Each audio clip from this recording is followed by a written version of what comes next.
और फिर उसके बाद आता है एडिटिंग का ग्रुप।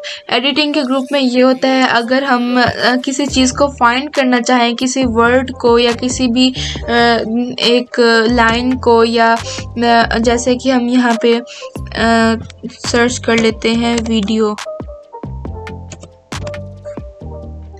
अब यहाँ पे हमारे पूरे पैराग्राफ्स में जितने भी वीडियो के वर्ड्स होंगे वो तमाम यहाँ पे शो हो जाएंगे।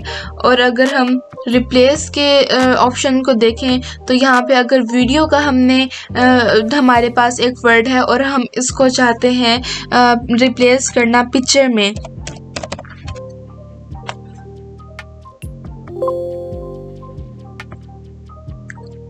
तो हम इसको रिप्लेस आल कर देंगे।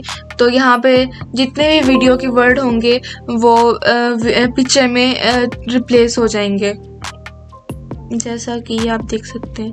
और उसके बाद आता है हमारे पास सिलेक्ट का ऑप्शन। अगर हम सिलेक्ट आल करेंगे तो हमारे पास जितना भी हमने लिखा होगा वो सब सिलेक्ट हो जाएगा। और अगर हम एक चीज़ को सिलेक्ट करना चाहें तो उसको भी यहाँ से सिलेक्ट कर सकते हैं। For example